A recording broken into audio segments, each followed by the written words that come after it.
Hello students, कैसे हैं आप। उम्मीद करता हूं बिल्कुल ठीक होंगे और आपकी पढ़ाई भी बढ़िया चल रही होगी। मैं हूं आशीष भाटिया, आपका मैथमेटिक्स कोच।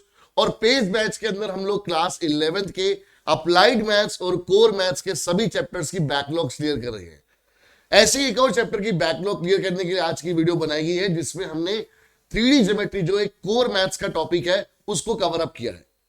ये कोऑर्डिनेट ज्योमेट्री की यूनिट में आता है। अप्लाइड मैथ्स वाले स्टूडेंट्स के लिए कोऑर्डिनेट ज्योमेट्री में circles, straight lines and parabola वाले टॉपिक हैं, जो हम लोग स्ट्रेट लाइंस और कोनिक सेक्शंस के अंदर कवर अप कर चुके हैं। बट कोर मैथ्स वाले स्टूडेंट्स के लिए एक और टॉपिक इसमें होता है, विच इज 3 डायमेंशनल ज्योमेट्री, जो हम लोग इस वीडियो के अंदर कवर अप करेंगे। तो ये वीडियो सिर्फ कोर मैथ्स वाले स्टूडेंट्स के लिए रहेगी मेन, क्योंकि जो अप्लाइड मैथ्स वाले स्टूडेंट हैं उनके लिए 3D ज्योमेट्री का टॉपिक उनके कोऑर्डिनेट ज्योमेट्री वाली यूनिट में नहीं है। तो स्टूडेंट स्टार्ट करते हैं with the chapter 3 dimensional geometry. सबसे पहले क्या क्या टॉपिक्स हम लोग इसमें कवर अप करेंगे। तो सबसे पहले हम लोग देखेंगे कि कोऑर्डिनेट एक्सिस 3 डायमेंशंस में कैसे होती है। आज तक आपने 2 डायमेंशंस पढ़े, आपने सिर्फ एक्स एक्सिस और वाई एक्सिस के बारे में पढ़ा है। बट अब अगर एक और एक्सिस जुड़ जाए, जिससे आपकी जो कोऑर्डिनेट्स है वो 3 डायमेंशन में पहुंच जाएंगे, 3D के अंदर पहुंच जाएंगे, जिसको हम लोग स्पेस भी बोलते हैं, तो उसमें आप लोग एक्सेस को कैसे रिप्रेजेंट करवाते हो, फिर आप एक पॉइंट को 3D में कैसे रिप्रेजेंट करवाते हो, और उसमें जैसे 2D के अंदर क्वाड्रेंट्स बनते थे, यहां पर 3D के अंदर ऑक्टेंट्स बनते हैं। तो ऑक्टेंट्स का मतलब क्या होता है, जैसे क्वाड्रेंट्स में एक्स और वाई के लिए अलग अलग साइन होते थे, ऐसे ही ऑक्टेंट्स में अब एक्स वाई और जो थर्ड डायमेंशन जुड़ेगी हमारी, दैट इज जेड एक्सिस। तो जो जेड कोऑर्डिनेट होगा, तो किस ऑक्टेंट में किस एक्सिस के लिए क्या वैल्यूज पॉजिटिव होंगी, क्या वैल्यूज नेगेटिव होंगी, ये सब हम डिस्कस करेंगे। देन डिस्टेंस बिटवीन 2 पॉइंट्स आप कैसे निकालते हैं इन 3D। एक और टॉपिक हमारे एनसीईआरटी में है जिसको हम बोलते हैं सेक्शन फॉर्मूला, बट वो इस साल के सिलेबस से डिलीटेड है, तो वो हम लोग इस वीडियो में कवर अप नहीं करेंगे, बिकॉज ये सारी वीडियोस आपके लिए इस बार के एग्जाम के लिए फोकस्ड है, ताकि इस बार की जो बैकलॉग है, इस साल की जो बैकलॉग्स है, वो सारी की सारी आपकी क्लियर हो जाए और आपके एग्जाम में कोई भी चीज छूटे नहीं। ठीक है, तो एक्स्ट्रा जो बर्डन है वो हम लोग कवर अप नहीं कर रहे, क्योंकि वो आपके सिलेबस में नहीं है, तो उसको भी डिस्कस करने का कोई फायदा नहीं है, आप लोग कंफ्यूज ही होंगे। बेटर है कि जो आपके सिलेबस में है आप उसको बहुत अच्छे से तैयार कीजिए और उसी में मार्क्स लेकर आइए। तो स्टार्ट करते हैं बेटा with the chapter coordinate geometry या फिर 3 डायमेंशनल ज्योमेट्री। अब सबसे पहले देखते हैं बेटा कि कोऑर्डिनेट एक्सिस आप कैसे रिप्रेजेंट करवाते हो 3D के अंदर। हमने 2D में तो कोऑर्डिनेट एक्सिस हर बार रिप्रेजेंट करवाई है, बट 3D में कैसे रिप्रेजेंट करते हैं उसको देखते हैं। तो सपोज करो जैसे हमारे पास, हम लोग जनरली क्या करते थे कि हम पूरा एक क्वाड्रेंट बनाते थे, पर यहां पर हम लोग अब 3 डायमेंशन में थोड़ा अलग तरीके से रिप्रेजेंट कराते हैं। यहां तक तो आपको पता है कि ये हमारा फर्स्ट क्वाड्रेंट की तरह हो गया, बट यहां पर अगर जो थर्ड एक्सिस है वो इस तरह से बनाई जाती है। ठीक है, अगर आप समझे तो जो हमारे पास एक्स और वाई है उसके परपेंडिकुलर जो एक्सिस होगी, that will be the third axis. तो हम लोग जनरली इसको एक्स रिप्रेजेंट करते हैं, इसको वाई रिप्रेजेंट करते हैं और इसको जेड रिप्रेजेंट करते हैं। तो जो एक्स वाई प्लेन के परपेंडिकुलर जो हमारे पास लाइन जारी होती है, that is considered as z axis. अब इसका क्या मतलब हुआ, अब जैसे अगर आप देखें कि हमारे पास सपोज करो ये एक बोर्ड है, जो हमारे पास सरफेस है, ये 2D सरफेस है। ठीक है, इसमें एक हमारे पास लेंथ है और ये इसकी ब्रेथ है। ठीक है, ध्यान समझना, ये लेंथ है, ये इसकी ब्रेथ है। तो ये 2 डायमेंशन है, यहां पर एक एक्स एक्सिस की तरह है और एक वाई एक्सिस की तरह है। अब अगर यहां पर मैं इस पेन को आपको बोलूं कि पेन हमारे पास एक ऐसी लाइन है जो इस बोर्ड के परपेंडिकुलर है, जो इस बोर्ड के क्या है, परपेंडिकुलर है, तो ये जो एक्सिस होगी, ये जो लाइन होगी हमारी, that will be called as the third axis, या फिर इसको हम बोलते हैं जो हमारी जेड एक्सिस है। तो जेड एक्सिस मतलब जो आपके पास एक्स वाई प्लेन, ये एक्स वाई प्लेन था बिकॉज यहां पर एक्स एक्सिस और वाई एक्सिस कवर अप हुई थी। तो एक ऐसी लाइन जो इस एक्स वाई प्लेन के परपेंडिकुलर होगी, that will be treated as your z axis. ठीक है, अब ओरिजिन से ही जो हमारे पास लाइन निकलेगी जहां पर ये तीनों एक्सिस मीट करेंगी, उसी को आप प्रॉपर क्या बोलोगे कि ये हमारी जेड एक्सिस है। बट जेड एक्सिस का मतलब क्या हुआ, एक ऐसी लाइन जो आपके पास एक्स वाई प्लेन की क्या है, परपेंडिकुलर है थ्रू ओरिजिन। ठीक है, कहां से, थ्रू ओरिजिन। अब बच्चे जैसे आप लोग 2D में करते थे कि अगर सपोज करो मैं 2D की बात करूं तो 2D में हम लोग क्या करते थे,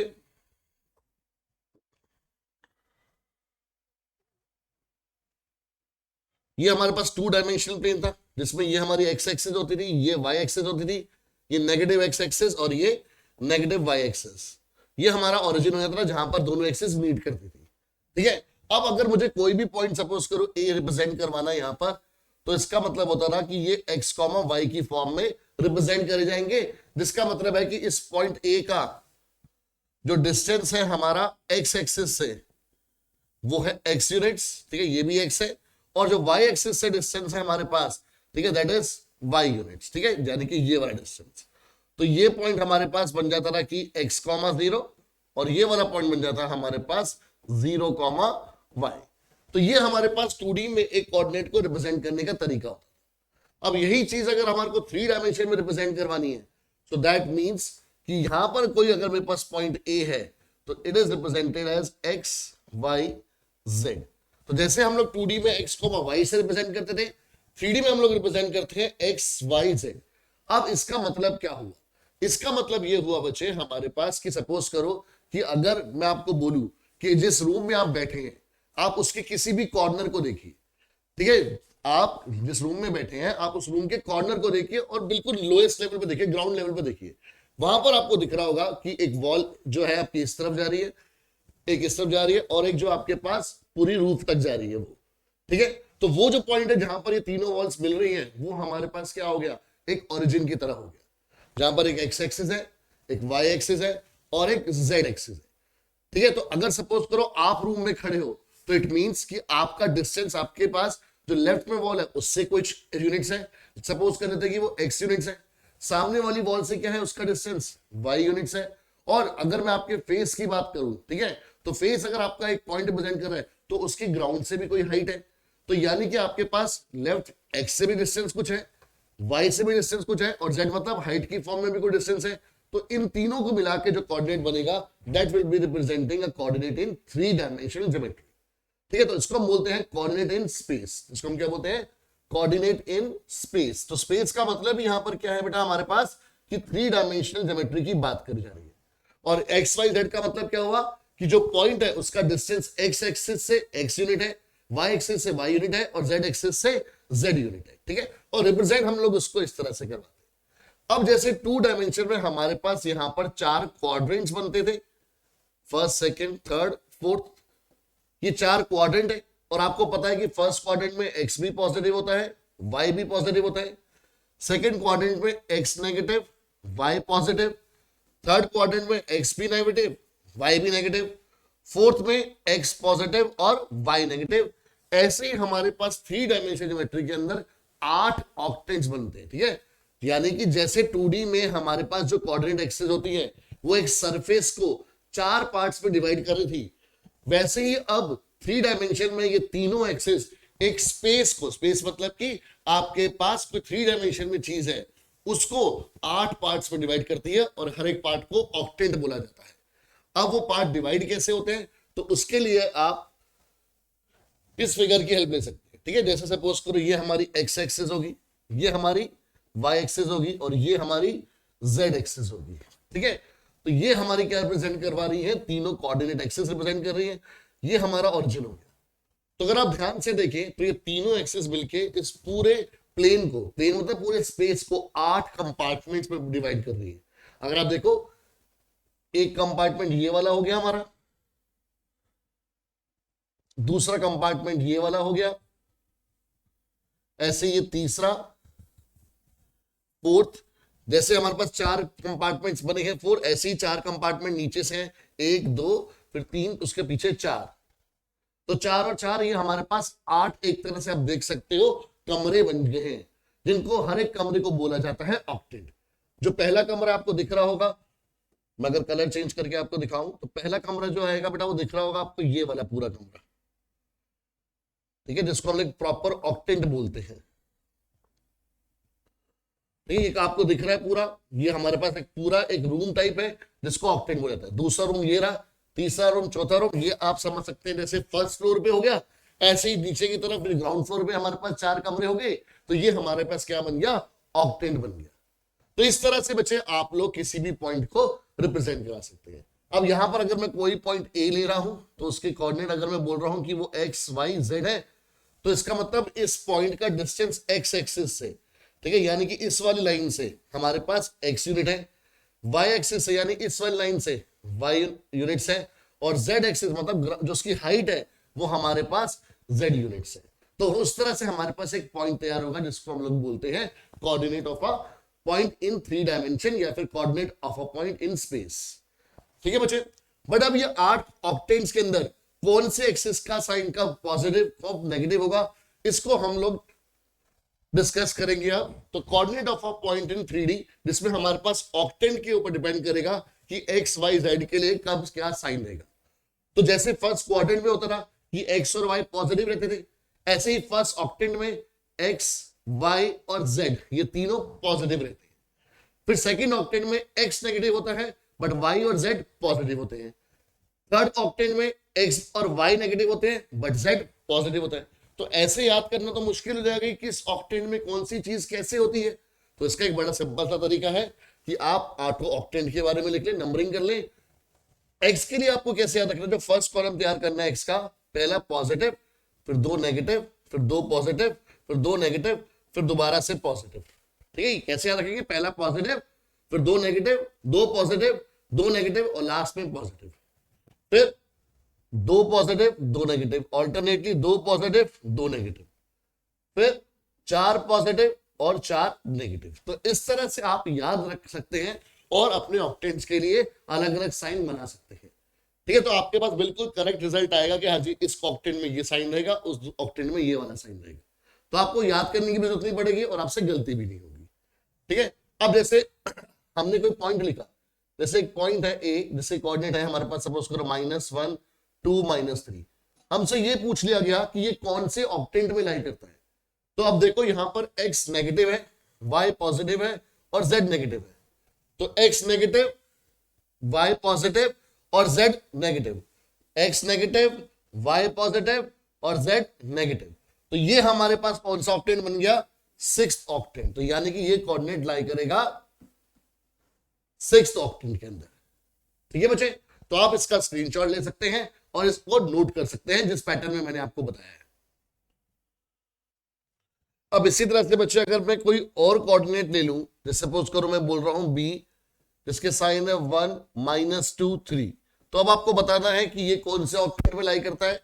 तो अब आपको देखना है कि भी इसमें आपके पास x पॉजिटिव, y नेगेटिव और z पॉजिटिव।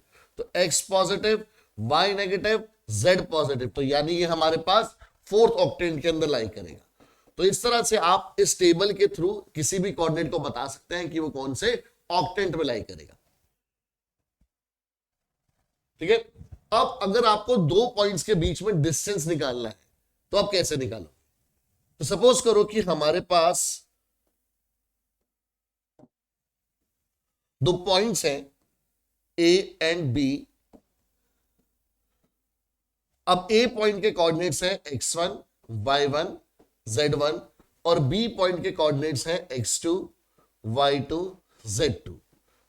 तो अगर इन दोनों पॉइंट्स के बीच में मुझे डिस्टेंस निकालना है, उस डिस्टेंस को मैं AB भी बोल सकता हूं और BA भी बोल सकता हूं।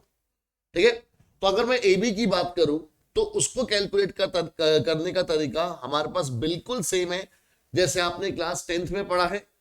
ठीक है, दैट इज डिस्टेंस फॉर्मूला हम लोग यूज कर रहे हैं कि डिस्टेंस बिटवीन 2 पॉइंट्स को हम लोग जो फॉर्मूले के थ्रू कैलकुलेट करते हैं उसको हम लोग डिस्टेंस फॉर्मूला बोलते थे 10th में।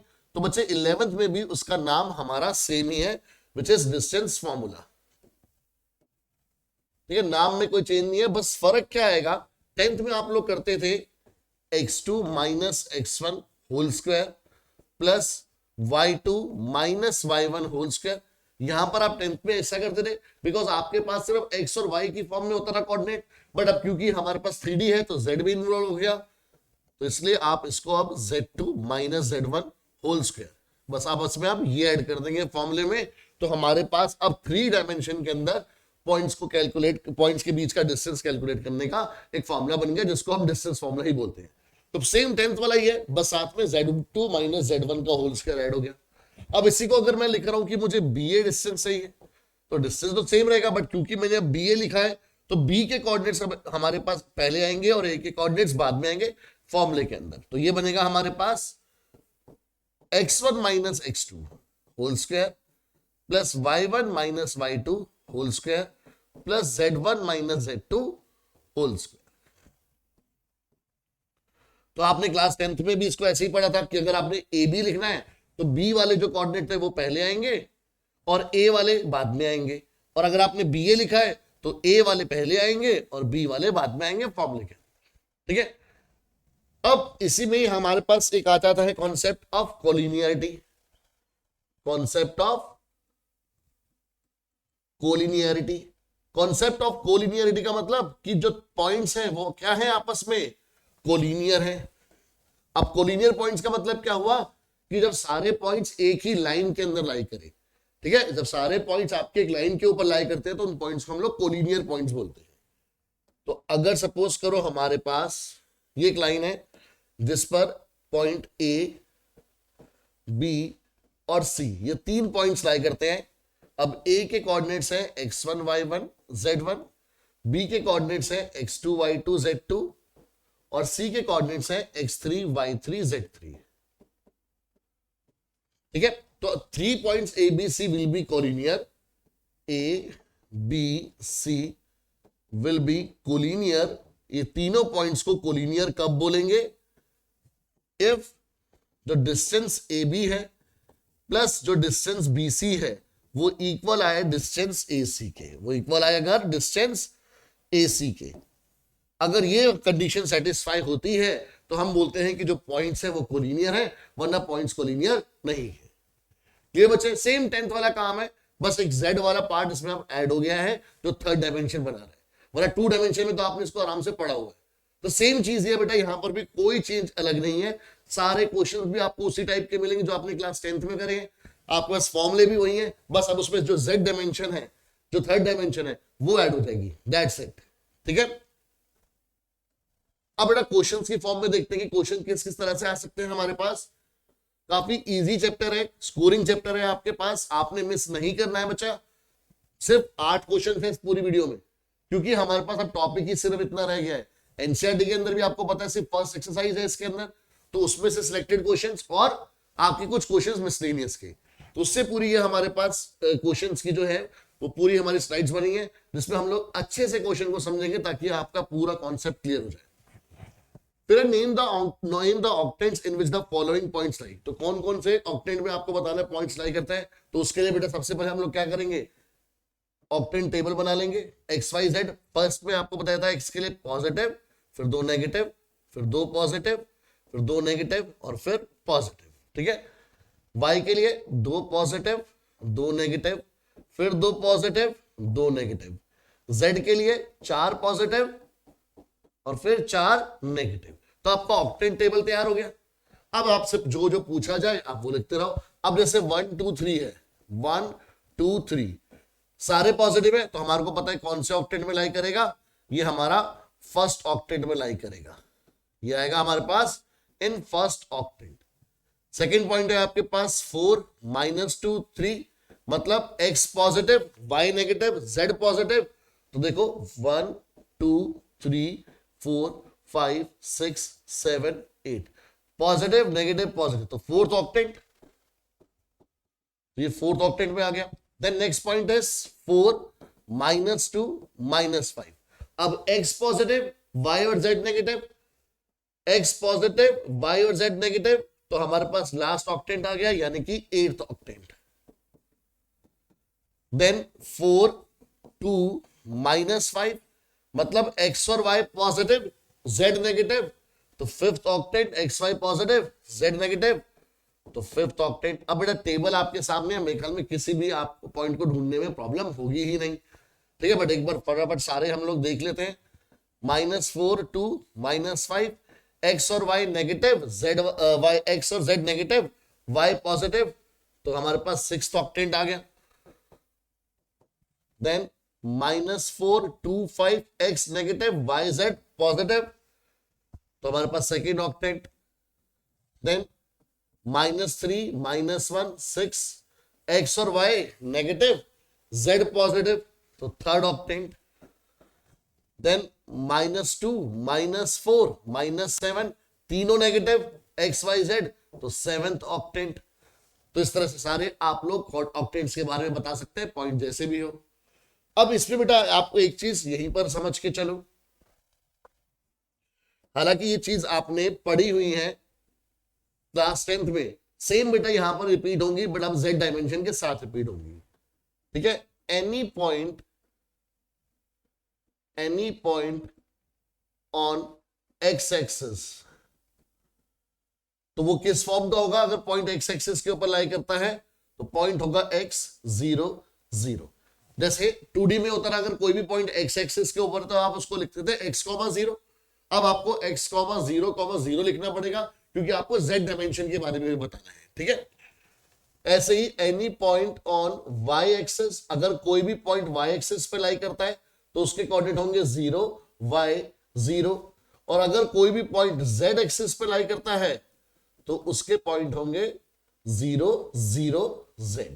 ठीक है, अब अगर कोई भी point, any point in XY plane, ठीक है, अगर कोई भी पॉइंट अगर आपके पास XY प्लेन के अंदर है, मतलब XY प्लेन को आप समझ सकते हो जैसे कि आपके पास अगर कोई पॉइंट ग्राउंड पर है तो उसका बेटा आपके पास ग्राउंड से लेफ्ट से डिस्टेंस होगा, उसमें ग्राउंड से आपका सामने से डिस्टेंस होगा, बट कोई हाइट नहीं होगी। तो XY प्लेन का मतलब कि Z वाला पार्ट क्या हो गया? 0, तो उसके कोऑर्डिनेट्स बनेंगे X Y 0। ऐसे ही any point in YZ plane, अब अगर पॉइंट YZ प्लेन में है तो मतलब X वाला जो उसका कोऑर्डिनेट है वो 0 होगा। ऐसे ही अगर पॉइंट हमारे पास XZ प्लेन के अंदर है तो अब आप समझ गए हैं कि उसका Y वाला पार्ट क्या हो जाएगा? 0 हो जाएगा। ठीक है बच्चे, तो ये कुछ बेसिक बातें हैं जो आपने क्लास 10th में भी पढ़ी थी, अब आपको 11th में भी पढ़नी है। ठीक है, अब इसके बेसिस पर हम लोग आगे क्वेश्चंस में आते हैं। जैसे बिल्कुल ही सिंपल क्वेश्चन बोला कि भाई आपको दो पॉइंट्स P और Q के बीच में डिस्टेंस निकालना है, तो डायरेक्ट बच्चे हमारे पास डिस्टेंस फॉर्मूला है इसको कैलकुलेट करने का, तो वो आ जाएगा हमारे पास, पहले फॉर्मूला लिख लेते हैं, x2 minus x1 whole square plus y2 minus y1 whole square plus z2 minus z1 whole square. अब क्योंकि हमने पॉइंट्स का बीच का डिस्टेंस PQ बोला है, तो P के कोऑर्डिनेट्स x1 y1 z1 और Q के कोऑर्डिनेट्स x2 y2 z2 बनेंगे। तो ये आएगा हमारे पास x2 मतलब -4, फिर माइनस x1 मतलब 1 होल स्क्वायर, y2 मतलब 1 माइनस y1 का मतलब -3 होल स्क्वायर, z2 मतलब 2 माइनस z1 मतलब 4 होल स्क्वायर। तो बस इसी को आपको कैलकुलेट करना है और आपके पास रिजल्ट आ गया। तो ये बनेगा हमारे पास -5 स्क्वायर, ये बनेगा 1 + 3 तो यानी 4 स्क्वायर, और ये बनेगा -2 square. So the answer would be 25 + 16 + 4, so that means √45। ठीक है, तो √45 को आप लोग 3√5 भी लिख सकते हैं, बिकॉज 45 को आप 9 × 5 लिख सकते हैं, तो 9 रूट से बाहर आ जाएगा। क्योंकि बच्चे हम लोग डिस्टेंस की बात कर रहे हैं तो 3√5 यूनिट्स, आप आंसर सिर्फ 3√5 में नहीं छोड़ेंगे, 3√5 यूनिट्स। अब वो सेंटीमीटर है, मीटर है, हमें क्वेश्चन में कुछ नहीं बता रखा, तो डिस्टेंस को हमेशा आपके पास अगर कुछ नहीं दे रखा तो आपने सिर्फ यूनिट्स लिखना है। ठीक है बच्चे लोग, तो सिंपल सा क्वेश्चन बहुत। अब आपके पास जैसे बेटा हमने कंडीशंस की बात की थी, तो हमने कोलिनियरिटी के बारे में पढ़ा था कि शो करने की जो पॉइंट्स है वो कोलिनियर है। तो हमने सबसे पहले पॉइंट्स को नाम दे दिया, लेट पॉइंट्स बी A -2 3 5, फिर B 1 2 3 एंड C 7 0 -1। तो पॉइंट को हमने बेटा नाम दे दिया। हमें पता है कि भी कोलिनियरिटी की कंडीशन होती है कि AB distance plus BC distance equal आना चाहिए AC डिस्टेंस के। तो पहले हमने AB डिस्टेंस कैलकुलेट करा। ठीक है बेटा, मैं फॉर्मूला नहीं लिखूंगा, फॉर्मूला आपको पता है, हम लोग डायरेक्ट कैलकुलेट करेंगे। तो ये बन जाएगा 1 - (-2) यानी कि 3 स्क्वायर, फिर 2 - 3 यानी -1 स्क्वायर, फिर 3 - 5 यानी -2 स्क्वायर। तो AB हमारे पास आ जाएगा √9 + 1 + 4, तो दैट मींस √14। ठीक है, ऐसी अगर हम डिस्टेंस BC कैलकुलेट करेंगे तो ये आएगा 7 - 1 6 square, 0 - 2 -2 square, -1 -3 -4 square.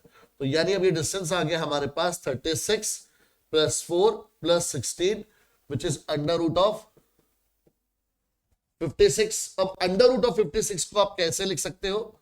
You can write it as 4 × 14, so that means इसको आप 2√14 लिख सकते हो, बिकॉज 4 का √2 बाहर आ जाएगा।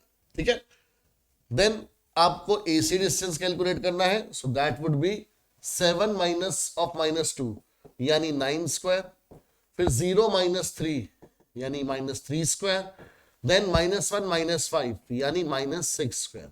So it will be 81 + 9 + 36।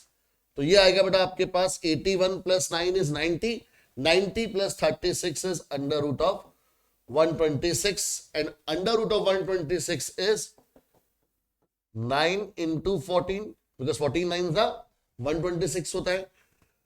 तो ये आएगा, अब 9 का रूट 3 बाहर चला जाएगा, सो 3√14। अब आप देखेंगे कि भाई हमारे पास √14 + 2√14 इज इक्वल टू 3√14 होता है ना भाई। √14 + 2√14 किसके इक्वल होता है? 3√14 के। सो दैट मीन्स भाई डिस्टेंस AB + BC इक्वल आ गया डिस्टेंस AC के। सो वी कैन से कि पॉइंट्स ABC आर कोलिनियर। ठीक है, क्योंकि इन्होंने कोलिनियरिटी की कंडीशन सेटिस्फाई करी है, तो इसका मतलब क्या है कि पॉइंट्स क्या होंगे? कोलिनियर होंगे। ये बच्चे तो सिंपल डिस्टेंस कैलकुलेट करा है हमने और कंडीशन लगाई है, कंडीशन सेटिस्फाई कर गई, इसलिए पॉइंट्स क्या बन गए? कोलिनियर बन गए।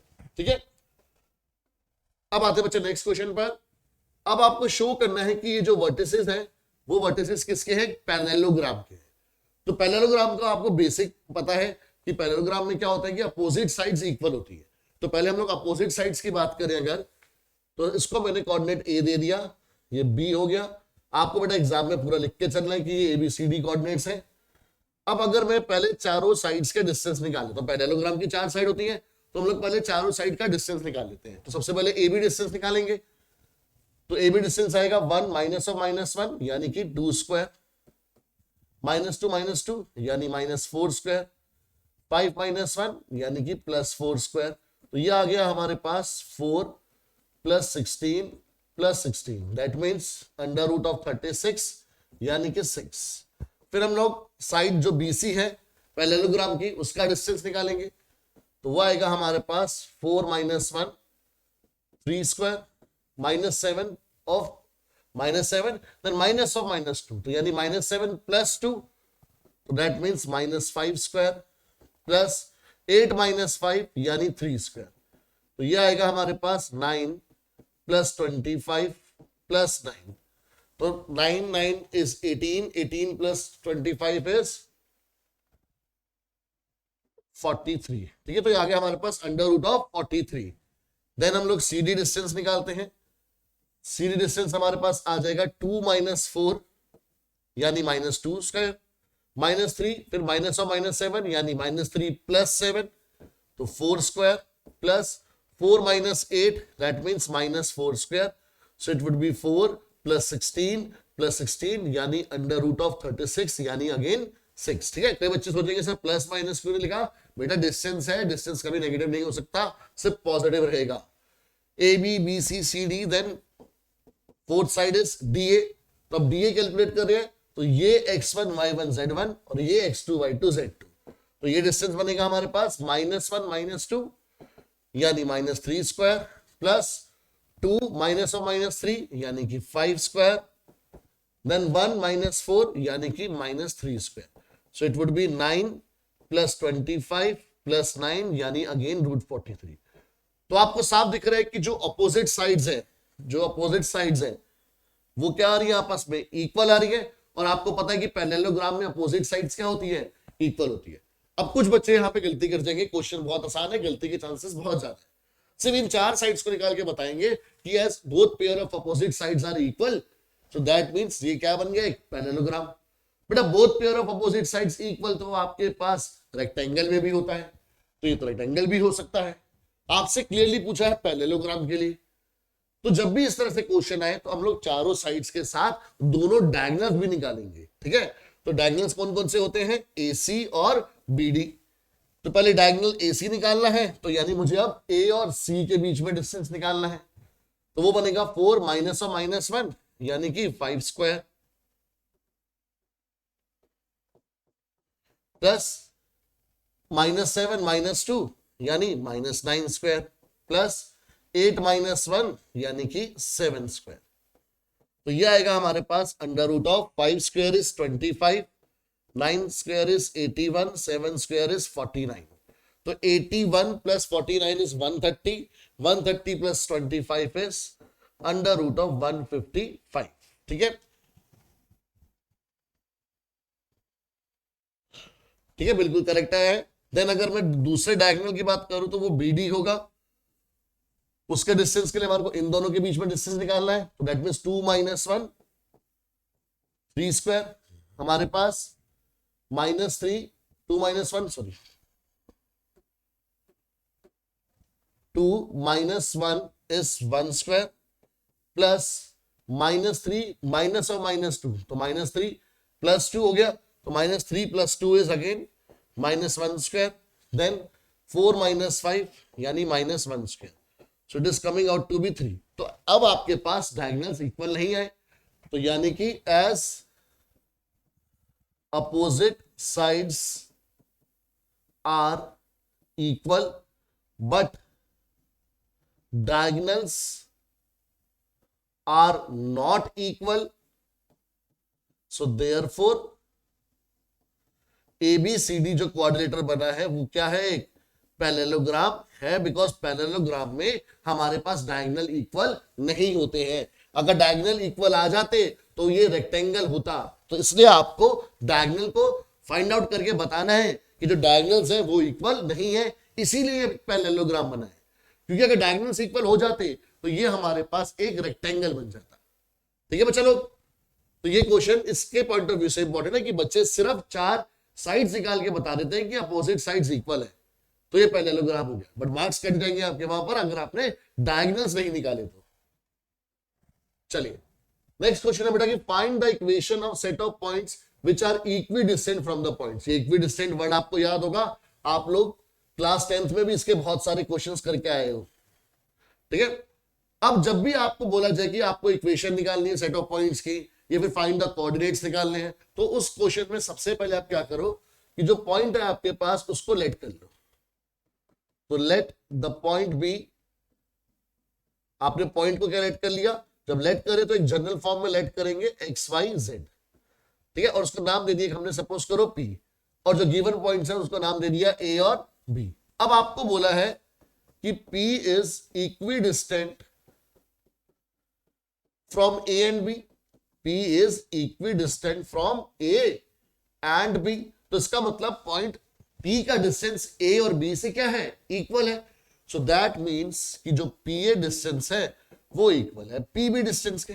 अब सारे पॉइंट्स हैं हमारे पास, P हम लेट कर चुके हैं, तो PA डिस्टेंस बनेगा हमारे पास under root of 1 minus x square, because मैंने PA लिखा है, तो P के कोऑर्डिनेट्स x1 y1 z1 और A के कोऑर्डिनेट्स x2 y2 z2 बनेंगे। ठीक है बच्चा लोग, तो 1 माइनस एक्स का whole square plus 2 minus y whole square plus 3 minus z whole square, ये इक्वल आएगा अंडर रूट ऑफ, अब PB की बात हो रही है तो ये बन जाएगा 3 minus x whole square plus 2 minus y whole square plus -1 minus z whole square.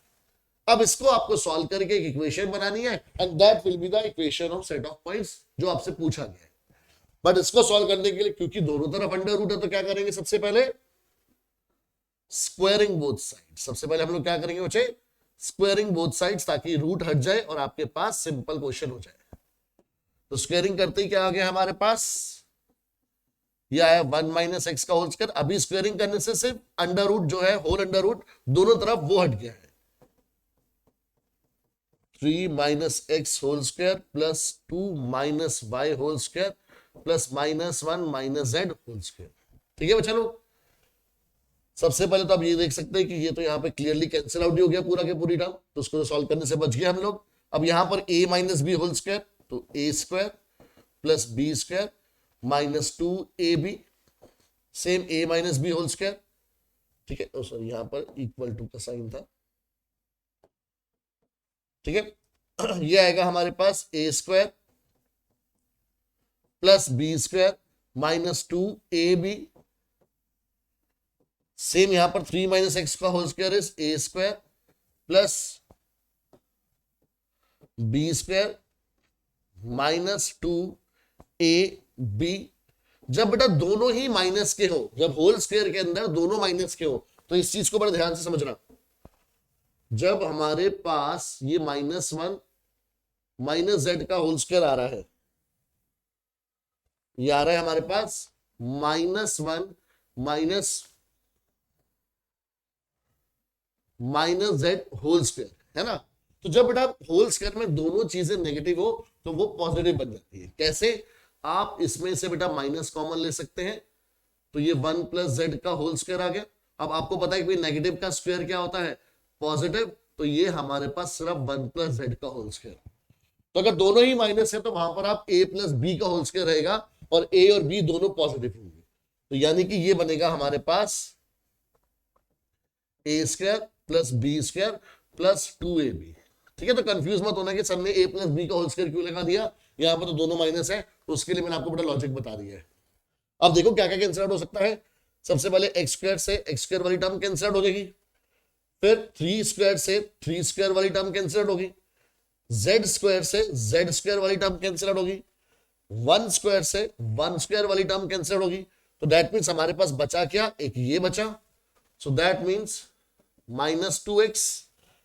एक हमारे पास ये बचा, that means -6z is equal to, एक हमारे पास ये बचा यानी -6x, और एक हमारे पास ये बचा यानी +2z। ठीक है, तो सबको अगर हम एक तरफ करेंगे तो यह आ जाएगा -2x plus 6x minus 6z minus 2z equal to 0। तो ये आ गया 4x minus 8z equal to 0। 4 common ले सकते हैं तो x minus 2z equal to 0। क्योंकि हमारे को बेटा इक्वेशन बोला है तो हम लोग राइट हैंड साइड पर 0 रखेंगे हमेशा। तो कभी भी आपको इक्वेशन फाइंड आउट करने वाले क्वेश्चन आते हैं, हमने स्ट्रेट लाइन में भी देखे थे, हमने सर्कल में भी देखे थे, हमने पैराबोला एलिप्स में भी देखे थे कि अगर इक्वेशन फाइंड आउट करनी है बच्चे तो राइट हैंड साइड पर आपको क्या रखना है? कांस्टेंट रखना है। ठीक है, एक्स वाई जेड वाले सारे एक तरफ, और कई जगह तो आपको कोशिश करनी चाहिए जैसे सर्कल की होगी इक्वेशन या स्ट्रेट लाइन की इक्वेशन होगी कि राइट हैंड साइड पर 0 है। पैराबोला एलिप्स में क्योंकि वहां पे कंडीशंस होती है, जैसे पैराबोला में Y square equal to 4ax रखना होता है, एलिप्स में हमारे को राइट हैंड साइड पर 1 रखना होता है, तो वहां पर आपके पास अलग रहेगा। बट बाकी हर जगह आप लोग क्या रखोगे? राइट हैंड साइड पर 0। ठीक है, बाकी सारे वेरिएबल्स एक तरफ। तो ये एक बहुत अच्छा क्वेश्चन था जिसमें हमने इक्वी डिस्टेंट वाला कॉन्सेप्ट रिवाइज करा जो आपने क्लास 10th में पढ़ा था, और बिल्कुल सेम आपने ऐसा क्वेश्चन, तो इसको ले लीजिए। क्लियर बच्चे? अब बढ़ते हैं बेटा आगे नेक्स्ट क्वेश्चन पर। सेम बेटा अगेन क्वेश्चन है कि आपको equation of set of point P निकालना है। तो सबसे पहले let point P be P x y z. सबसे पहले जिस पॉइंट के बारे में निकालना है उसको आपने लेट कर लिया। अब क्या बोला है कि sum of whose distances from A and B is equal to 10। तो यानी अब आपको बोला है कि जो पॉइंट पी है उसका sum of distance from A and B is equal to 10। मतलब पी का डिस्टेंस जितना ए से है प्लस पी का डिस्टेंस जितना बी से है, वो सम हमारे पास कितना आ रहा है? 10 आ रहा है। तो क्वेश्चन बहुत सिंपल, बट यहां पर आप लोग कैलकुलेशन मिस्टेक बहुत ज्यादा करोगे, तो इसलिए बड़ा ध्यान समझना है पहले क्वेश्चन को। तो पहले हम लोग पी ए डिस्टेंस निकाल लेते हैं। ए पॉइंट है हमारे पास, तो ये बनेगा 4 minus x whole square plus 0 minus y whole square plus 0 minus z whole square. ठीक है, हमने डिस्टेंस निकाल दिया पी ए। फिर ऐसे ही हमने पी बी डिस्टेंस निकाला which will be -4 minus x whole square. याद रखना बेटा दोनों माइनस के, तो हम लोग इसको a प्लस बी के होल स्क्वायर से ओपन करेंगे। फिर 0 minus y whole square plus 0 minus z whole square equal to 10। अब बेटा अगेन सॉल्व करने के लिए आपको स्क्वायरिंग करनी पड़ेगी, बट यहीं पर बच्चे सबसे ज्यादा गलती करते हैं कि डायरेक्ट स्क्वायरिंग बोथ साइड कर देते हैं यहीं पर। तो बच्चे जब भी आपके पास दो रूट एक तरफ हो, ये इस क्वेश्चन के लिए तो इंपॉर्टेंट है, बट मैथ्स में भी कहीं पर भी अगर आप कुछ सॉल्व कर रहे हो सच दैट दो रूट आपके पास एक ही साइड आ रहे हैं आपस में ऐड या सब्ट्रैक्ट होते हुए, तो रूट ऐसे अगर आप स्क्वायरिंग करोगे तो नहीं हटेंगे। ठीक है, तो आपको क्या करना है, पहले एक रूट को अकेला करना पड़ेगा। तो उसके लिए हमने क्या करा, किसी एक को उधर भेज दिया, जैसे मैंने इसको उधर भेज दिया। तो ये हमारे पास आ जाएगा under root of 4 minus x whole square, ये बचेगा आगे directly y square plus z square equal to 10 minus under root of, इसमें से मैंने माइनस कॉमन ले लिया, तो ये 4 प्लस एक्स और फिर पूरे का whole square plus Y square plus z square. अब एक तरफ एक एक रूट आ गया, भाई लेफ्ट हैंड साइड में भी एक रूट आ गया और राइट हैंड साइड पर भी एक रूट आ गया। अब आप क्या करो, स्क्वायरिंग बोथ साइड करो। तो जब स्क्वायरिंग बोथ साइड्स करेंगे बेटा, तो लेफ्ट हैंड साइड में तो ये रूट हट गया, 4 minus x whole square plus Y square plus z square, but right hand side में बेटा ये होल स्क्वायर होगा, तो ये आएगा 10 माइनस अंडर रूट में। अब बेटा ये स्क्वायर से माइनस हट गया, तो यानी ये बचा 4 plus x square plus Y square plus z square का होल स्क्वायर। ठीक है, राइट हैंड साइड पर फिर ये बच्चे गलती करते हैं कि जब स्क्वायरिंग बोथ साइड करते हैं तो 10 का स्क्वायर प्लस इसका रूट हटा देंगे कि होल स्क्वायर हो गया। बट बच्चे इस पूरे का होल स्क्वायर आपने करा है, तो इसको ओपन करना पड़ेगा पहले आपको आइडेंटिटी यूज करके। डायरेक्टली आप इसको 10 का स्क्वायर माइनस इस रूट का स्क्वायर नहीं कर सकते, वो गलत है। ठीक है, तो यहां पर अब क्या बना हमारे पास 4 minus x whole square plus Y square plus z square. अब यहां पर आप a माइनस बी का होल स्क्वायर बनाएंगे, तो ए स्क्वायर प्लस जब बी स्क्वायर करेंगे तो अब आपका रूट हट गया। ठीक है, बिकॉज ये पूरा आपके पास बी था, इसका स्क्वायर करेंगे तो अंडर रूट हट गया। अब -2a इंटू बी, बी कितना है, under root of 4 plus x whole square plus Y square plus z square, तो रूट फिर आ गया। बट अब जो रूट वाला पार्ट है वो सिंपल है, अगर आप दोनों एक तरफ रख के स्क्वायरिंग करते तो ए स्क्वायर में ये वाला रूट हट जाता प्लस बी स्क्वायर में ये वाला रूट हट जाता। बट जब आप प्लस 2ab करते तो सोचो ये दोनों रूट आपस में मल्टीप्लाई होते तो क्वेश्चन कितना कॉम्प्लिकेटेड हो जाता। इसलिए हमेशा सॉल्व करते टाइम क्या करना है, एक साइड पर एक रूट रखना है। अब आगे बढ़ते बच्चे,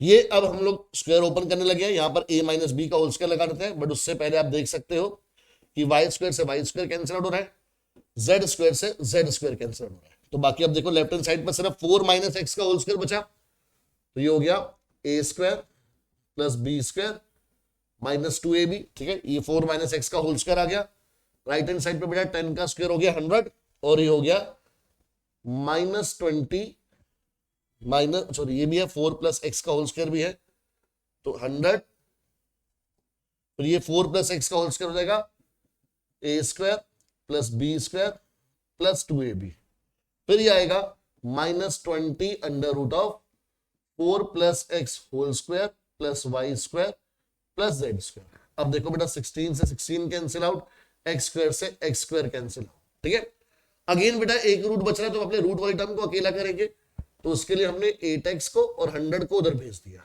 तो ये हो गया हमारे पास -16x minus 100 equal to -20 into under root of 4 plus x whole square plus Y square plus z square. ठीक है बच्चे, सिंपल कैलकुलेशन चल रही है। अब आप देख सकते हो भाई -4 सब में कॉमन आ रहा है, तो मैंने दोनों साइड डिवाइड कर दिया, डिवाइड बाय -4 बोथ साइड्स। ठीक है, क्योंकि सब जगह कॉमन आ रहा है, तो ये -4 से डिवाइड होगा तो ये 4x, ये -4 से डिवाइड होगा तो +25, ये -4 से डिवाइड होगा तो 5 अंडर रूट ऑफ, यहां पर बेटा a plus b whole square open कर रहे हैं, a square plus B square plus 2ab। ठीक है बच्चा लोग, अब इस रूट को हटाने के लिए हमने क्या करा, स्क्वायरिंग बोथ साइड्स। फाइनली हमने अब स्क्वायर करा ताकि ये वाला रूट भी हट जाए। बट लेफ्ट हैंड साइड पर क्या होगा जी, 4x प्लस 25 का होल स्क्वायर। बच्चे फिर गलती कर देते हैं यहां पर कि 4x का होल स्क्वायर प्लस 25 का होल स्क्वायर, नहीं जी, स्क्वायरिंग बोथ साइड करी तो लेफ्ट हैंड साइड पे पूरे का होल स्क्वायर होगा, तो ये बनेगा हमारे पास 5 का स्क्वायर 25, और यहां पर अब इस पूरे रूट का होल स्क्वायर होगा तो रूट हट जाएगा, तो ये आएगा 16 plus x square plus 8x plus Y square plus z square. ठीक है, इसको अब नेक्स्ट पेज पे आगे कंटिन्यू करते हैं। तो ये 4x प्लस 25 का होल स्क्वायर का मतलब हो गया a square plus B square plus 2ab, और वहां पर 25 इंटू था 16 plus x square plus 8x plus Y square plus z square. बेटा सारे ब्रैकेट्स हम लोग ओपन करके सबको एक तरफ कर देंगे, हमारा आंसर आ जाएगा। तो ये आगे बेटा आपके पास 16x स्क्वायर प्लस 625 प्लस 2 4 जा 8, 25 8 जा 200 x 25 into 16 is 400 plus 25x square plus 200x plus 25y square plus 25z square। ठीक है बच्चे, अब सबको उधर भेज देते हैं बिकॉज बड़ी टर्म्स इधर दिखाई दे रही है हमारे को। तो ये आएगा बेटा 25x square minus 16x square फिर प्लस 25y स्क्वायर फिर 25z स्क्वायर। तो पहले हमने स्क्वायर वाली टर्म लिख ली, 200x से 200x कैंसिल हो जाएगा। अब बचेगा क्या हमारे पास, प्लस 625 माइनस 400 इक्वल टू 0। ये बचा हमारे पास बचे, सारी टर्म्स आ गई हमारे पास। तो फाइनल आंसर क्या आ गया, ये हो गया जी 9x square plus 25y square plus 25z square plus 225 equal to 0। तो ये बेटा हमारी रिक्वायर्ड इक्वेशन आ गई। ये आ गई हमारे पास क्या, रिक्वायर्ड इक्वेशन जो आपसे पूछी। तो ये इसमें हमारे पास क्वेश्चन था जो थोड़ा सा कैलकुलेशन वाइज इंपॉर्टेंट था। कॉन्सेप्ट तो बहुत सिंपल था कि भाई जब दो पॉइंट्स हैं उनके बीच का जो डिस्टेंस है वो आपको दो पॉइंट्स का एक अलग पॉइंट पी से जो सम ऑफ डिस्टेंस है वो आपको दे रखा है। तो आपको एक इक्वेशन फाइंड आउट करनी है जो इस कंडीशन को सेटिस्फाई करवाती है। ठीक है, तो हमने वही डिस्टेंस जो सम दे रखा था वो कैलकुलेट करके इक्वल टू 10 करा और वहां से हमारे पास एक रिक्वायर्ड इक्वेशन तैयार हो गई। ये बच्चा लोग, अब नेक्स्ट क्वेश्चन पे आते हैं बच्चे। Find the coordinates of a point on y-axis which are at a distance of 5√2 from the point this। अब एक पॉइंट के आपको कोऑर्डिनेट निकालने हैं जो पॉइंट y-axis पर है। तो अगर पॉइंट y-axis पर है तो हमें पता है कि उसके कोऑर्डिनेट्स 0 y 0 के फॉर्म में होंगे। तो हमने क्या बोला, let the point on y-axis be, point का नाम दीजिए बेटा हमने a। अब क्योंकि वो y-axis पर है तो उसके कोऑर्डिनेट्स 0 y 0 होंगे। और क्वेश्चन में हमारे को दे रखा है कि जो AP डिस्टेंस है वो कितना है, 5√2 है। अब AP डिस्टेंस है तो P कोऑर्डिनेट्स है हमारे पास, A और A के भी कोऑर्डिनेट है। तो AP डिस्टेंस आ जाएगा √3 minus 0 whole square plus -2 minus y whole square plus 5 minus 0 whole square equal to 5√2। अब अगेन अंडर रूट हटाना है और A की अंडर रूट है तो स्क्वायरिंग बोथ साइड्स कर दिया हमने। ठीक है ना, क्योंकि A के अंडर रूट है तो डायरेक्टली आप क्या कर दोगे, स्क्वायरिंग बोथ साइड्स। अब स्क्वायरिंग बोथ साइड करा तो ये आ गया 3 का स्क्वायर 9। जब दोनों माइनस के तो आपको पता है कि प्लस वाला फॉर्म में लगेगा a प्लस बी का होल स्क्वायर। तो 2 यानी a plus B A square plus B square plus 2ab। आप माइनस कॉमन लेके वो माइनस से हटा सकते हैं तो दोनों पॉजिटिव बन जाएंगे। प्लस 5 का स्क्वायर 25 और इधर 5√2 का होल स्क्वायर। ठीक है, तो ये बना बेटा हमारे पास 9 plus 4 plus Y square plus 4y plus 25 equal to ये 25 इंटू 2 यानी 50 हो गया, 5√2 का स्क्वायर। सबको एक तरफ कर दो बच्चे। तो ये बना हमारे पास वाई स्क्वायर प्लस 4y। अब ये बना बेटा 9 प्लस 4 13, 13 प्लस 25 कितना हो गया 38 और ये हो गया -50 इक्वल टू 0। ठीक है, तो यानी एक क्वाड्रेटिक इक्वेशन बन गई हमारे पास which is y square plus 4y minus 12 equal to 0। और क्वाड्रेटिक इक्वेशन को सॉल्व करने के लिए आपको पता है मिड टर्म स्प्लिटिंग करते हैं। तो ऐसे दो नंबर सोचने हैं जिनको मल्टीप्लाई करके तो 12y और यहाँ पर माइनस साइन है और माइनस करके 4 है। तो आपको ऐसे दो नंबर सोचने हैं जिनको मल्टीप्लाई करके 12 और माइनस करके 4। तो आपको पता है वो दो नंबर 6 और 2 हो जाते हैं। तो फैक्टर्स क्या बन गए, Y square plus 6y minus 2y, क्योंकि आपको प्लस 4y बनाना है। ठीक है, मिडिल टर्म स्प्लिटिंग आपको बहुत अच्छे से आती है, आप लोगों ने कई बार करी हुई है। ठीक है, और 8th क्लास से आप पढ़ते आ रहे हैं उसको। तो y कॉमन लिया तो y प्लस 6 यही वापस लिख देते हैं। अब इसमें से क्या कॉमन ले, -2 कॉमन लेंगे तो y प्लस 6 बनेगा। तो एक फैक्टर आया y -2 और एक फैक्टर आ गया y प्लस 6 इक्वल टू 0। तो एक y की वैल्यू आ गई हमारे पास 2 और y की वैल्यू आ गई -6। तो यानी आपके पास इस क्वेश्चन में दो आंसर होंगे बिकॉज y की दो वैल्यू आ रही है। सो देयरफॉर जो रिक्वायर्ड पॉइंट है वो क्या है हमारे पास, रिक्वायर्ड पॉइंट हमने नाम दिया था पॉइंट को ए, तो रिक्वायर्ड पॉइंट ए इज क्या हो सकता है, या तो 0 2 0 हो सकता है या फिर 0 -6 0 हो सकता है, सच दैट कि उसका डिस्टेंस इस पॉइंट से 5√2 यूनिट्स निकले। क्लियर बच्चा लोग? तो सिंपल सा क्वेश्चन हमने वही डिस्टेंस फॉर्मूला का यूज करके और क्वाड्रेटिक इक्वेशन को सॉल्व करके फैक्टराइजेशन से आंसर निकाल लिया। अब बच्चे लास्ट क्वेश्चन, मैंने आपको बताया था इस वीडियो में सिर्फ 8 ही क्वेश्चन है हमारे पास, क्योंकि एक छोटा सा टॉपिक है डिस्टेंस फॉर्मूला, उससे जितने अलग अलग टाइप के क्वेश्चन बनते थे वो सारे हमने डिस्कस कर लिए। ठीक है, ये अभी ये लास्ट क्वेश्चन है। ये भी आपके पास क्या है बेटा, इक्वेशन निकालनी है आपको सेट ऑफ पॉइंट पी। तो सबसे पहले वही काम, लेट द पॉइंट बी। आप देख रहे हो बेटा एक ही कॉन्सेप्ट के ऊपर कितने सारे क्वेश्चन बन चुके हैं, और यही इसमें आपके पास हायर लेवल पर क्वेश्चन बन सकते हैं। ठीक है, इजी लेवल भी यही है, हायर लेवल भी है, बिकॉज छोटा सा टॉपिक है, तो इसमें आपको सिर्फ ये 8 क्वेश्चन करके पूरे चैप्टर को आप रिवाइज कर सकते हैं। और आपको कंडीशन दे रखी है बेटा कि जो PA² प्लस PB² है वो इक्वल टू 2K² है। तो सिर्फ कंफ्यूज करने के लिए आपको K की टर्म्स में दे दिया है, बट कोई दिक्कत नहीं, डायरेक्ट कंडीशन लगेगी। आपको पॉइंट A और पॉइंट B दे रखे हैं, तो PA² है, तो यानी आपके पास अब डिस्टेंस फॉर्मूला में अंडर रूट लगाने की जरूरत नहीं है, बिकॉज आपको PA नहीं PA² दे रखा है डायरेक्टली, तो स्क्वायर ऑलरेडी हो रखा है, तो आपको रूट लगाने की जरूरत नहीं है। तो ये बनेगा 3 - x whole square plus 4 - y whole square plus 5 - z whole square. ऐसे ही PB² का मतलब हो गया -1 - x whole square 3 - y whole square plus -7 - z whole square, और ये इक्वल है 2K² के। तो बस आपको इसको सॉल्व करके एक इक्वेशन बना देनी है। सबसे पहले आप देखो तो ये बनेगा हमारे पास A² प्लस B² -2AB, ये again A² plus B² -2AB, again A² plus B² -2AB। जब दोनों माइनस के तो मतलब प्लस वाला फॉर्मूला लगेगा, A² plus B² plus 2AB। यहां पर A² प्लस B² -2AB, यहां पर दोनों माइनस के तो यानी प्लस वाला फॉर्मूला लगेगा, तो A² plus B² plus 2AB, और ये -2K² इक्वल टू 0 कर दिया। बिकॉज इक्वेशन बनानी है तो राइट हैंड साइड पर हम लोग 0 रखेंगे। अब देखो बेटा x² प्लस x², ये आ गया जी 2x², फिर y² प्लस y², ये आ गया plus 2y², z² plus z², ये आ गया हमारे पास 2z²।